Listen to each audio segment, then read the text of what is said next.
ভালোবাসা দিবস আসছে এবং প্রেমিক প্রেমিকারা তাদের সঙ্গীদের জন্য উপহার কিনছে। উপহার কেনার আগে কিছু গুরুত্বপূর্ণ বিষয় জেনে নিন, না হলে সম্পর্কে আসতে পারে ভাঙন।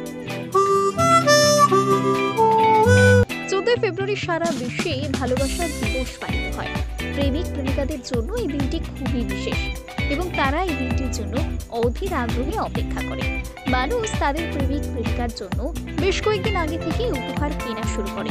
তার জন্য একটা সারপ্রাইজের পরিকল্পনা করুন, কিন্তু এই সময় মনে রাখবেন কোন জিনিসগুলো আপনার সঙ্গীকে উপহার হিসেবে দেওয়া উচিত নয়।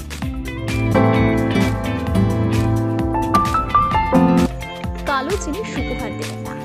আসলে এই উদযাপন শুরু হয় ভালোবাসা দিবসের এক সপ্তাহ আগে থেকে। ভ্যালেন্টাইন্স সপ্তাহে প্রেমিক প্রেমিকারা একে অপরকে ফুল, চকলেট, টেডি, পোশাক ইত্যাদি উপহার দেন। কিন্তু মনে রাখবেন, ভালোবাসা দিবসে আপনার সঙ্গীকে কালো জিনিস উপহার দেবেন না, যেমন কালো কাপড়, কালো পার্স ইত্যাদি। কালো রং নেতিবাচকতার সঙ্গে জড়িত।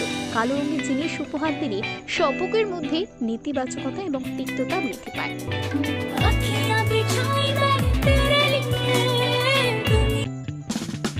ভালোবাসা দিবসে আপনার সঙ্গীকে কোনো ধারালো জিনিস উপহার দেবেন না।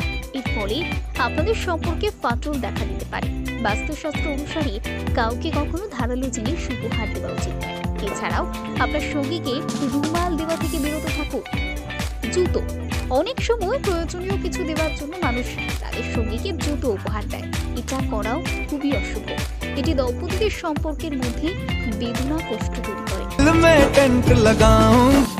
আপনার সঙ্গীকে ক্যাকটাস বা কোনো কাঁটাযুক্ত গাছ উপহার দেবেন না। ভালোবাসা দিবসে কার্ড, লাল ফুল এবং চকলেট ছাড়াও আপনার সঙ্গীকে মাটির মূর্তি, প্রাকৃতিক দৃশ্যের চিত্রকর্ম, লাল পোশাকের মতো শুভ রঙের পোশাক উপহার দেওয়া ভালো। এতে সম্পর্ক মজবুত হয়।